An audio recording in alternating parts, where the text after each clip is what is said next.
Students, आज हम journal organic chemistry के डिफरेंट इफ़ेक्ट्स के बारे में डिस्कस करेंगे। तो किस तरह से कौन कौन से ये इफ़ेक्ट्स हैं देखें। Steric effect, inductive effect, electromeric effect, resonance effect, hyperconjugation effect. इसमें इंडक्टिव इफ़ेक्ट टू टाइप्स के हो जाएंगे, माइनस आई इफ़ेक्ट हो जाएगा, प्लस आई इफ़ेक्ट हो जाएगा। इलेक्ट्रोमेरिक भी दो तरह का हो जाएगा, नेगेटिव ई इफ़ेक्ट प्लस ई इफ़ेक्ट। रेजोनेंस इफ़ेक्ट ये भी दो तरह का हो जाएगा, प्लस आर या प्लस एम, और दूसरा माइनस आर माइनस एम, और ये हाइपर कॉन्जुगेशन इफ़ेक्ट। तो इन डिफरेंट इफ़ेक्ट्स को हम इस क्लास में डिस्कस करते हैं, देखते हैं किस तरह से इसमें होगा। तो सबसे पहले हम देखें स्टीरिक हिंड्रेंस और स्टीरिक स्ट्रेन और वांडर वाल स्ट्रेन, इसको हम कहते हैं। If two non bonded atoms और groups are present at a distance equal और लेस देन द, यदि दो नॉन बॉन्डेड एटम या ग्रुप कहाँ पर प्रेजेंट हैं, डिस्टेंस इक्वल और less than the sum of their van der Waals radii पर अगर ये प्रेजेंट हैं, then they repel each other, एक दूसरे को रिपेल करेंगे ड्यू टू स्पेशल क्राउडिंग। इस स्पेशल क्राउडिंग की वजह से रिपेल करते हैं। इस रिपल्सन को स्टीरिक हिंड्रेंस या वांडर वाल स्ट्रेन या फिर स्टीरिक स्ट्रेन हम कहते हैं। Steric hindrance increases with increasing atomic size. जैसे जैसे एटॉमिक साइज बढ़ेगा, स्टीरिक स्ट्रेन या स्टीरिक हिंड्रेंस बढ़ जाता है। The organic molecule having steric hindrance are relatively less stable.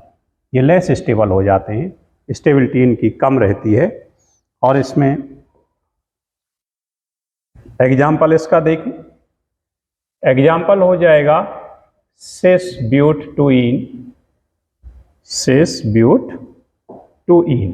Butene यहाँ पर हिंड्रेंस प्रेजेंट होगा, और यहीं पर अगर हम बात करें ट्रांस टू ब्यूटीन में स्टीरिक हिंड्रेंस नहीं रहेगा। सिस में प्रेजेंट होता है, ट्रांस में प्रेजेंट नहीं होगा। उसके बाद नेक्स्ट हमारा इफेक्ट आ जाता है इंडक्टिव इफेक्ट। इंडक्टिव इफेक्ट क्या होता है? Inductive effect I effect in carbon chain due to presence of different electronegative group और एटम्स, द परमानेंटली डिस्प्लेसमेंट। तो एक वर्ड यहाँ ध्यान रखना है, permanently displacement of sigma electron towards more electronegative element atom is called inductive effect. Electron, sigma electrons का permanent displacement towards more electronegative atom और group, इसे हम इंडक्टिव इफेक्ट कहेंगे। और ये inductive effect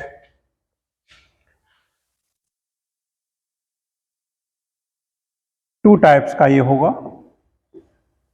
minus I effect and plus I effect.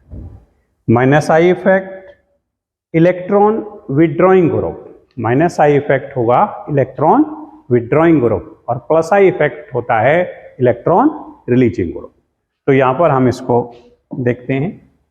If group more electronegative than carbon atom, यदि group carbon atom से ज्यादा इलेक्ट्रोनेगेटिव है।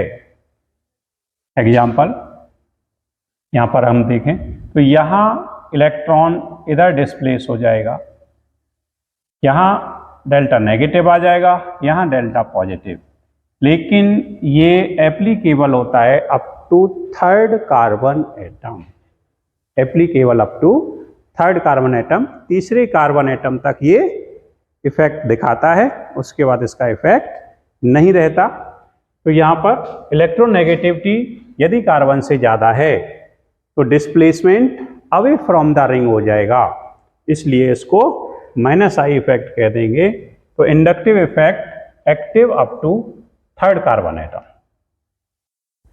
If electron releasing group is present, यदि इलेक्ट्रॉन लीजिंग ग्रुप प्रेजेंट है at carbon chain, that is sigma pi electron are permanently displaced towards carbon atom, towards carbon atom, carbon atom की तरफ वो permanently displace हो जाएगा। If electron releasing group is present at carbon chain, that is sigma electron are permanently displaced towards carbon atom. जो sigma electrons हैं वो carbon atom की तरफ परमानेंटली डिस्प्लेस हो जाएं तो हम उसको प्लस आई इफेक्ट कहते हैं। If the sigma electrons are permanently displaced away from the carbon atom, carbon atom से या कार्बन चेन से अवे डिस्प्लेस हो रहे हैं तो हम इसको माइनस आई इफेक्ट कहते हैं। और अगर टूवर्ड्स कार्बन चेन या कार्बन एटम की तरफ अगर हो रहा था तो हमने इसको प्लस आई इफेक्ट कहा। तो इसमें क्या हो जाएगा, इसे हम नेगेटिव इंडक्टिव इफेक्ट कह देंगे, माइनस आई इफेक्ट। इसमें क्या हो जाएगा, electron withdrawing group present on carbon chain, decreasing order of minus I effect groups, minus I effect groups का डिक्रीजिंग ऑर्डर अगर हम देखें, N3 negative, NO2 negative, Cn negative, F, COOH, Cl, Br, I, OCH3, तो ये इनका decreasing order हो जाएगा। इसमें आगे देखें, the decreasing order of plus I effect group of different group, plus I का तो डिक्रीजिंग ऑर्डर हो जाएगा, तो वो हो जाएगा यहाँ पर जितनी ज़्यादा आर ग्रुप होंगे, एल्काइल ग्रुप होंगे, उतना ही ज़्यादा प्लस आई इफेक्ट होगा। जैसे जैसे आर ग्रुप डिक्रीज होते चले जाएंगे प्लस आई इफेक्ट डिक्रीज होता चला जाएगा, तो ये प्लस आई का ऑर्डर रहेगा। If electronegativity of carbon atom greater than the group, यदि ज़्यादा है तो अब इलेक्ट्रॉन कार्बन रिंग चेन की तरफ डिस्प्लेस हो जाएगा, तो इसको हम प्लस आई इफेक्ट कह देंगे। The inductive effect is active up to third carbon, तो यहाँ भी थर्ड कार्बन ही रहेगा। अब इसका एप्लीकेशन, इंडक्टिव इफेक्ट का एप्लीकेशन हम देखते हैं।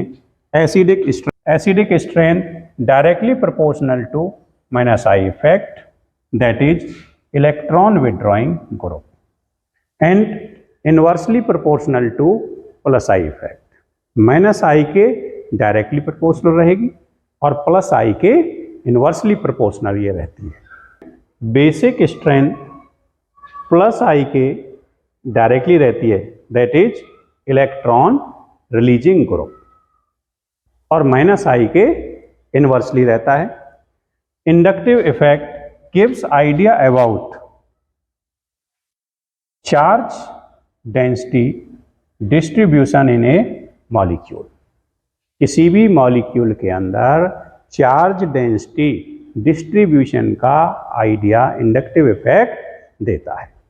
तो यहाँ पर नेक्स्ट देखते हैं। अब यहाँ पर इस तरह से इंडक्टिव इफेक्ट क्या था, परमानेंट डिस्प्लेसमेंट था सिग्मा इलेक्ट्रॉन का।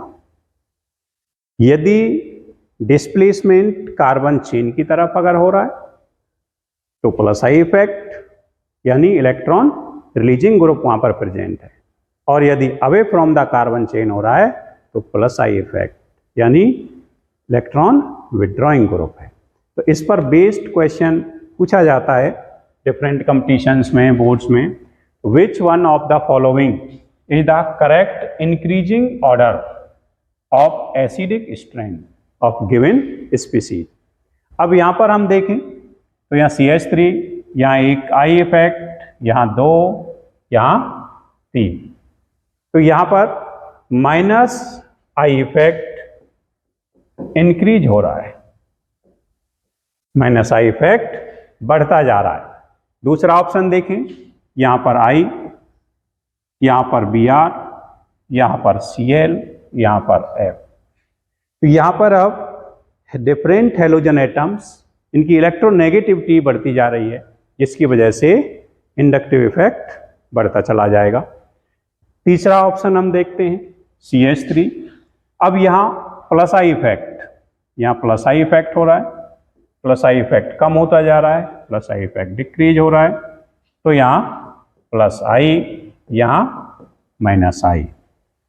तो इस तरह से, क्योंकि हमने एसिडिक स्ट्रेंथ देखा था, एसिडिक स्ट्रेंथ हमने देखा directly proportional to minus I effect and inversely proportional to plus I effect. तो यहाँ प्लस आई इफेक्ट घटता जा रहा है, इसलिए ये बढ़ता चला गया। यहाँ पर आई माइनस आई इफेक्ट बढ़ रहा है, इसलिए हो जाएगा। तो इसका आंसर इस वजह से ऑल ऑफ दीज हो जाता है। दूसरा question, which of the following is most acidic. फिर से वही एसिडिक।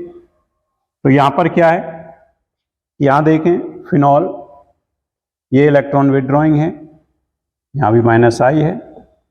यहाँ 3 मॉलिक्यूल हैं, 3Cl एटम, इनसे स्ट्रॉन्ग माइनस आई इफेक्ट होगा, जिसकी वजह से ये आंसर हो जाएगा।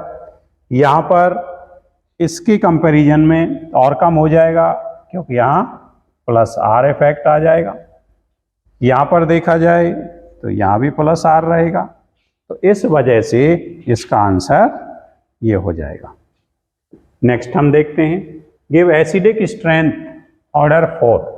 अब यहाँ ऑर्डर पूछा हुआ है, आंसर सेकंड हो जाएगा। सबसे ज़्यादा ये था, फिर ये था, फिर ये था और लास्ट में ये था। अब ये ऑर्थो और पैरा, इसका जो कंपैरिजन होता है वो intramolecular hydrogen bonding, intramolecular hydrogen bonding की वजह से इसकी एसिडिटी घट जाती है। इंट्रामॉलिक्यूलर हाइड्रोजन बॉन्डिंग की वजह से इसकी एसिडिटी कम हो जाती है, कि लेस एसिडिक हो जाता है, और पैरा मोर एसिडिक हो जाता है। इसे ऑर्थो इफेक्ट कहेंगे। तो इस वजह से थर्ड मोर एसिडिक है। थर्ड इफेक्ट है इलेक्ट्रोमेरिक इफेक्ट। नेक्स्ट हमारा इफेक्ट है इलेक्ट्रोमेरिक इफेक्ट। इलेक्ट्रोमेरिक इफेक्ट में क्या हो जाएगा, the complete transfer of pi electrons towards more electronegative shared atom in presence of attacking reagent. Attacking reagent की presence में पाई इलेक्ट्रॉन का कंप्लीट ट्रांसफर हो रहा है towards more electronegative shared atom. इसे हम इलेक्ट्रोमेरिक इफेक्ट कहते हैं। दिस इफेक्ट इज टेम्परेरी, ये टेम्परेरी इफेक्ट है। इंडक्टिव इफेक्ट परमानेंट था। And shown only in presence of reagent, और रिएजेंट की प्रेजेंस में ये शो होगा। इलेक्ट्रोमेरिक इफेक्ट 2 टाइप्स का होगा, plus E effect, minus E effect. Plus E effect, in this effect the reagent attack to that carbon atom, reagent उस carbon atom पर attack करेगा which receive electron pair, जिस पर electron pair receive हुआ है वहां पर जाकर के रिएजेंट अटैक करता है। इसे हम प्लस ई इफेक्ट कहते हैं। और यदि जहां पर इलेक्ट्रॉन ट्रांसफर हुआ, रिसीव हुआ, उससे नेक्स्ट सेंटर पर, नेक्स्ट एटम पर, नेक्स्ट कार्बन पर अगर अटैक करता है तो उसे हम माइनस ई इफेक्ट कहते हैं। Minus E effect. इन दोनों को हम देख सकते हैं। This effect the reagent attacks to the other carbon atom which receive electron pair.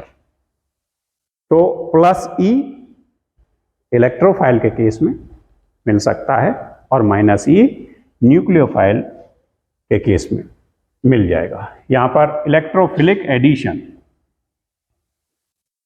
Electrophilic addition के केस में ये मिलेगा और न्यूक्लियोफिलिक एडिशन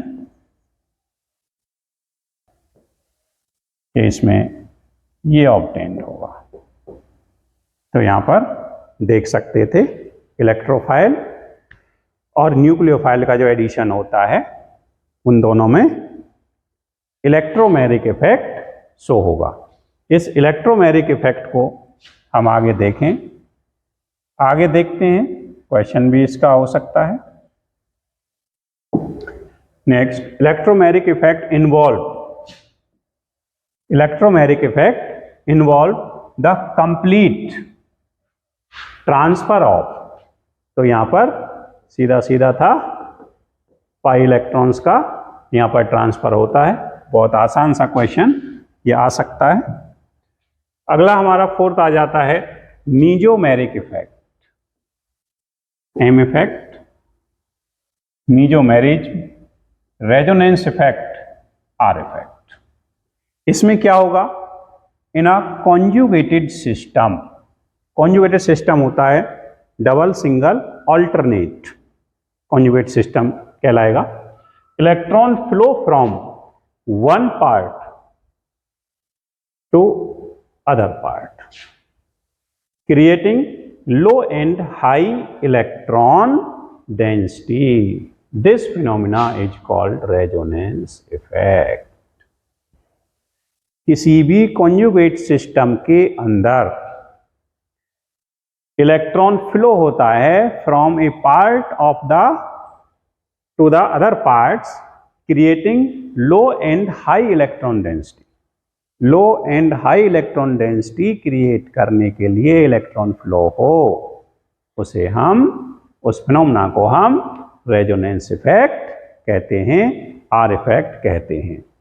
ये भी दो तरह का होगा, plus R effect and minus are effect. इसको हम देखें प्लस आर इफेक्ट, तो यहां से क्वेश्चन बहुत पूछा जाता है, ऑर्थो पैराडायरेक्टिंग नेचर क्यों होगा, रीजनिंग क्या है इसकी, या यहाँ से जो क्वेश्चन आएगा एक्टिवेटिंग रिंग का क्या रीजन है, मेटा डायरेक्टिंग क्यों है, तो वो क्वेश्चन यहीं से निकलता है।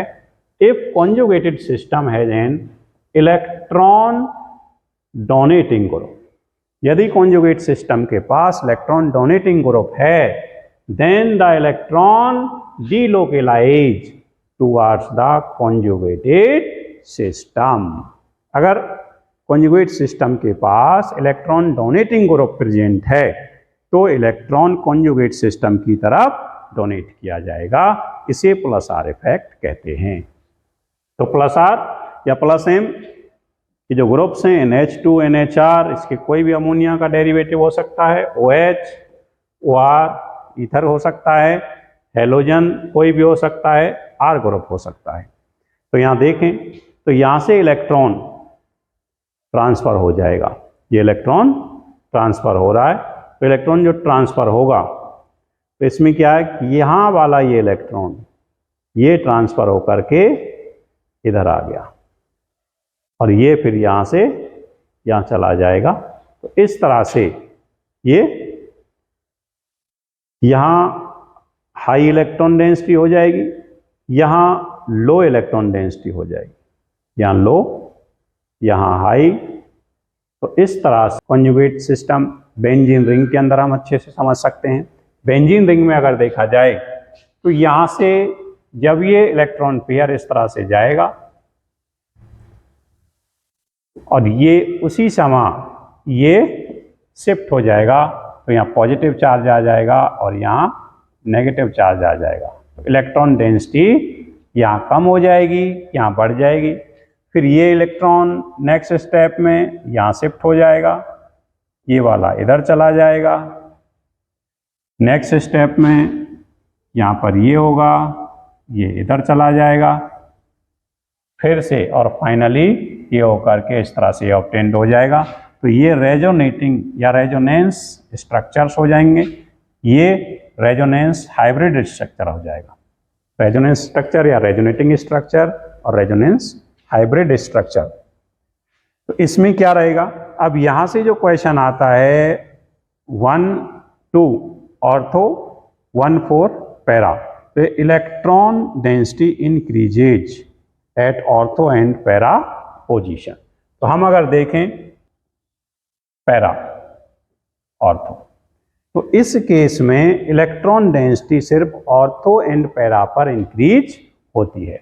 In case of plus R plus M resonating structures, the electron density increases at ortho and para position, यानी ऑर्थो और पैरा पर इलेक्ट्रॉन डेंसिटी बढ़ जाती है, तो नेगेटिव चार्ज डेवलप हो जाएगा ऑर्थो एंड पैरा पोजीशन पर। जब ऑर्थो और पैरा पर नेगेटिव चार्ज आ जाएगा और अटैकिंग स्पीसीज इलेक्ट्रोफाइल है, अटैक करने वाला जो स्पीसीज है वो इलेक्ट्रोफाइल है, तो इलेक्ट्रोफाइल कहाँ अटैक करेगा, इलेक्ट्रॉन डेफिशिएंट सेंटर पे अटैक करेगा। जब इलेक्ट्रॉन डेफिशिएंट सेंटर कहाँ है, ऑर्थो एंड पैरा है, इसलिए ये ortho and para directing nature के होते हैं, are ortho and para directing in nature. Plus R effect groups increasing electron density of a conjugate system, that's why called as ring activating group. अब ये ortho और para पर electron density increase कर देते हैं, इस इंक्रीज करने की वजह से इनको रिंग एक्टिवेटिंग ग्रुप भी कहा जाता है, इसलिए इनको रिंग एक्टिवेटिंग ग्रुप कह दिया। Next minus R, if conjugate system has, conjugate system के पास इलेक्ट्रॉन विड्रॉइंग ग्रुप अगर यहाँ पर प्रेजेंट है, then delocalization takes place away from the ring, ring से बाहर जाएगा, तो इसलिए माइनस आर इफेक्ट हम उसको कहते हैं। Minus are effect groups NHR, NO2, COOH, CHO, CO, CN, COX या X कुछ भी हो सकता है, एमाइड, एस्टर, एल्कीन, एल्काइन। तो इस तरह से ये माइनस आर इफेक्ट के ग्रुप्स हैं। यहाँ पे क्या हो जाएगा, तो ये इलेक्ट्रॉन अब कॉन्जुगेट सिस्टम से अवे जा रहा है, यहाँ इधर चला जाएगा और ये यहाँ पे आ जाएगा, ये यहाँ से गया, यहाँ नेगेटिव चार्ज डेवलप हो गया, यहाँ पॉजिटिव, ये फिर इधर आएगा, यहाँ नेगेटिव, ये मिलकर के बॉन्ड फॉर्म यहाँ पर कर लेते हैं, चार्ज यहाँ पर आ जाएगा, फिर ये इधर आ जाएगा चार्ज न, तो इस तरह से ये डीलोकलाइज होता रहेगा और फाइनली ये मॉलिक्यूल बन जाएगा। ये रेजोनेटिंग स्ट्रक्चर्स, ये रेजोनेंस हाइब्रिड स्ट्रक्चर बन जाएगा। इसमें फिर हम देखें तो इसका क्या रीजन था, यहाँ पर भी ये रीजन आ सकता था कि भाई ये मेटा डायरेक्टिंग ग्रुप होते हैं। मेटा डायरेक्टिंग क्यों होते हैं माइनस आर इफेक्ट, क्योंकि माइनस आर इफेक्ट में अगर हम देखें, माइनस आर ग्रुप में अगर हम देखते हैं तो माइनस आर में क्या हो रहा है, electron density decreases at ortho and para position and the attacking species is an electrophile, which attacks at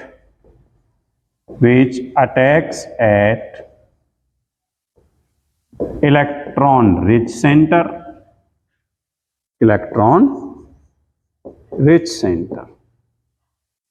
that's why only possibility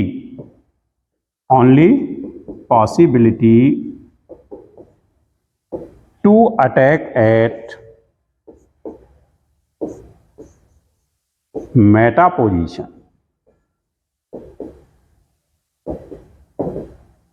Meta position पर सिर्फ अटैक करे, क्योंकि ऑर्थो और पैरा पर तो पॉजिटिव चार्ज डेवलप हो गया, इलेक्ट्रॉन डेफिशिएंट सेंटर हो गया, सेम इलेक्ट्रोफाइल आएगा, रिपेल करेगा, मॉलिक्यूल दूर चला जाएगा, रिएक्शन नहीं होगी।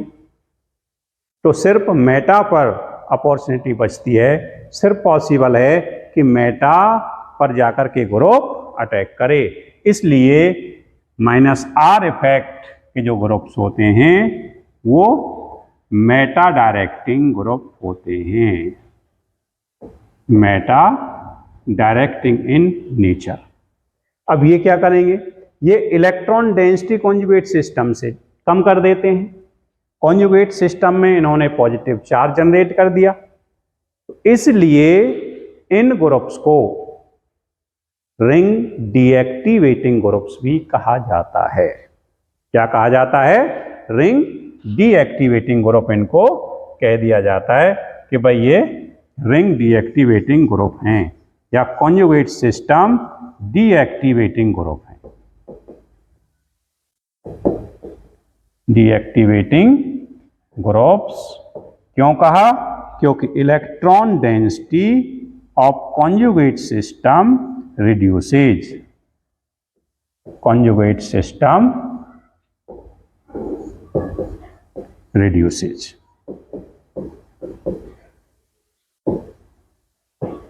इसलिए इनको रिंग डीएक्टिवेटिंग ग्रुप कहा जाता है। नेक्स्ट हम देखें, अब यहां एक क्वेश्चन दे रखा है, the following reaction product A is. यहां पर अगर देखा जाए तो ये COOR यानी -R इफेक्ट, यहां पर देखा जाए एमीन NR2 यानी +R इफेक्ट। तो इसके अकॉर्डिंग ऑर्थो एंड पैरा पे जाना चाहिए, इसके अकॉर्डिंग डीएक्टिवेट होना चाहिए या फिर मेटा पे जाना चाहिए। तो इस रिएक्शन में हम ऐसे प्रोडक्ट्स को देखेंगे जहां पर ऑर्थो एंड पैरा हो इसके रेस्पेक्ट में और मेटा हो इसके रेस्पेक्ट में। तो इनमें देखें हम, इसका 1 2 3 मेटा हो जाएगा, इसका ऑर्थो हो जाएगा, तो ये नहीं हो सकता। यहां पे देखें, इसका मेटा इसका ऑर्थो, नहीं पॉसिबल। यहां ये इसका 1 2 ऑर्थो कंडीशन हो गई। यहां इसको देखें 1 2 3, तो इसके लिए मेटा पोजीशन हो गई, तो पॉसिबल है, सही हो जाएगा। नेक्स्ट देखें तो इसमें इसके लिए 1 2 ऑर्थो पोजीशन, इसके लिए 1 2 3 मेटा पोजीशन, तो ये भी पॉसिबल है। तो इसलिए आंसर इसका सेकंड एंड फोर्थ। तो इसमें देखना है first and third only, second and fourth only. Answer हो जाएगा सेकंड एंड फोर्थ ओनली। तो इस तरह से क्वेश्चन इस पे डायरेक्टिंग नेचर्स पर डिफरेंट कंपटीशंस में पूछा जाता है। जेईई मेंस में भी क्वेश्चन आते हैं, नीट में भी आते हैं और बोर्ड लेवल पे भी क्वेश्चन आते हैं, तो कर सकते हो। नेक्स्ट इफेक्ट हमारा हो जाएगा हाइपर कॉन्जुगेशन इफेक्ट। इसको बेकर नाथन ने दिया था, इसलिए इसको बेकर नाथन इफेक्ट भी कह दिया जाता है। इसमें बॉन्ड फॉर्म नहीं होता, इसलिए इसको नो बॉन्ड रेजोनेंस कहा जाता है। इसको एंकीमेरिक इफेक्ट भी कह दिया जाता है। तो इसमें क्या हो जाएगा, the delocalization of sigma and pi electron is called hyper conjugation, in which the delocalization of sigma electron by overlapping with empty p orbitals of a carbon with sigma orbital of the adjacent single bond. Therefore, hyperconjugation is a special type of resonance involving delocalization of sigma and pi electrons. तो इसमें sigma and pi electron delocalization होता है।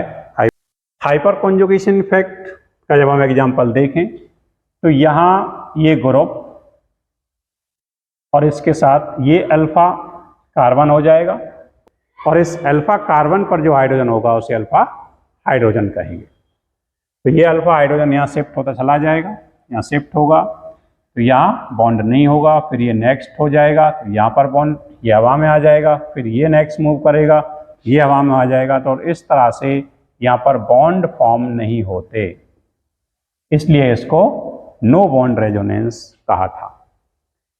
Next carbocation में भी हम देख सकते हैं इसको, तो वहाँ पर भी हो जाएगा। इसमें सिर्फ ध्यान रखना रहता है कि जो हाइपर कॉन्जुगेशन है वो डिपेंड करेगा number of hyper conjugating structures are equal to number of alpha hydrogen atoms. किसी भी मॉलिक्यूल में जितने अल्फा हाइड्रोजन एटम होंगे उतने ही नंबर हाइपर कॉन्जुगेटिंग स्ट्रक्चर्स के फॉर्म हो जाते हैं। तो hyper conjugating structures depends upon number of alpha hydrogen atoms. दूसरा, stability of free radical directly proportional to number of hyper conjugating structure या number of alpha hydrogen atom. Free radical की stability को अगर देखें हम, स्टेबिलिटी ऑफ कार्बोकैटायन को हम देखते हैं, स्टेबिलिटी ऑफ एल्कीन्स को देखते हैं, तो ये डायरेक्टली प्रोपोर्शनल रहते हैं number of alpha hydrogen atoms. और अल्फा हाइड्रोजन एटम से निकाले जाते हैं hyper conjugating structures if there is carbon C hydrogen sigma bond and negative charge in conjugation, then there will be no hyperconjugation। ये ध्यान रखना है, इस पॉइंट को ध्यान रखोगे। यदि कार्बन हाइड्रोजन सिग्मा बॉन्ड के कॉन्जुगेशन में नेगेटिव चार्ज आ जाता है तो वहाँ पर हाइपर कॉन्जुगेशन नहीं होता, हाइपर कॉन्जुगेशन नहीं होगा। तो इस तरह से हम इसमें देखें तो यहाँ पर ये अल्फ़ा, इस ग्रुप को अगर हम मानते हैं तो ये अल्फ़ा कार्बन है, तो ये अल्फ़ा हाइड्रोजन हुआ, तो ये मूव नहीं करेगा, no hyper conjugation effect. This is due to no shifting of CH sigma bond because anions having complete octet, इसके पास ऑक्टेट कंप्लीट है। तो ये ध्यान रखना है, यदि CH सिग्मा बॉन्ड के साथ कॉन्जुगेशन में नेगेटिव चार्ज आता है तो वहाँ पर हाइपर कॉन्जुगेशन इफेक्ट नहीं होता। इसलिए इनोलेट आयंस या कार्बन आयंस में हम हाइपर कॉन्जुगेशन इफेक्ट नहीं देखते हैं। नेक्स्ट देखते हैं, which of the following alkene is most, अब ये आया हुआ क्वेश्चन है, के मीन्स नीट दोनों में आ चुका है क्वेश्चन।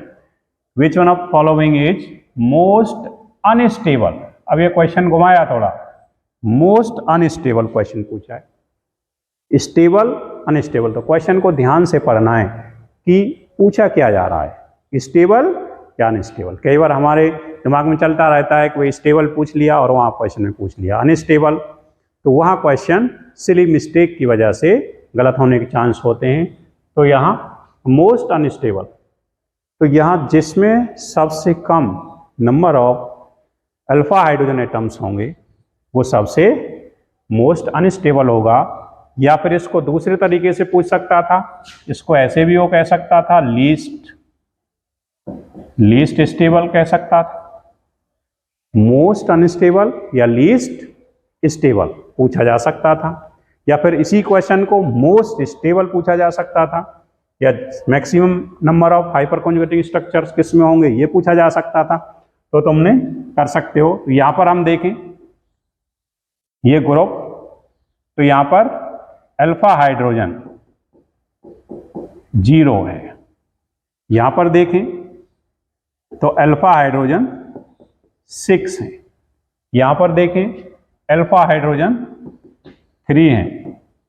यहां पर देखें अल्फा हाइड्रोजन 12 है।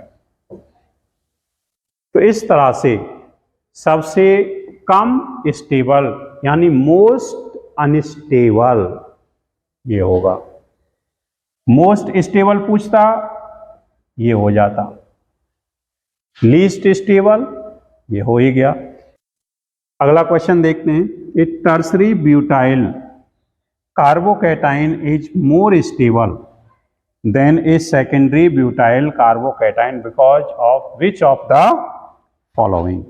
इसकी वजह से ऐसा होता है। अगर इसको हम देखें तो इसमें देखते हैं प्लस आर इफेक्ट की वजह से, माइनस आर इफेक्ट की वजह से, hyper conjugation, negative inductive effect. तो इसका आंसर रहता है कि भाई टर्सरी ब्यूटाइल में जो कार्बोकैटाइन है मोर स्टेबल होता है, उसका रीजन रहता है due to hyper conjugation effect की वजह से या हाइपर कॉन्जुगेटिंग स्ट्रक्चर्स की वजह से ऐसा होता है। नेक्स्ट देखते हैं, which of the following is the most reactive. अब यहां मोस्ट रिएक्टिव ध्यान रखना है, रिएक्शन इंटरमीडिएट के केस में reactivity directly proportional to stability. पहले भी ये आप लोगों को पहली वीडियो में बताया है, फिर बता रहे हैं। In case of reaction intermediate reactivity directly proportional to stability, otherwise reactivity inversely proportional to. तो इसमें क्या है, यहां पर हम देखें, यहां अल्फा हाइड्रोजन 0, यहां अल्फा हाइड्रोजन 2 हैं, ये अल्फा हाइड्रोजन माने जाएंगे। यहां पर अल्फा हाइड्रोजन 0, यहां पर अल्फा हाइड्रोजन 1 है। इसलिए maximum number of alpha hydrogen कहां पर हैं, इस केस में है। तो मोस्ट रिएक्टिव, मोस्ट स्टेबल ये मॉलिक्यूल हो जाएगा। इस वजह से इसका आंसर ये था। तो हमने इस वीडियो में डिफरेंट इफेक्ट्स को कवर किया है।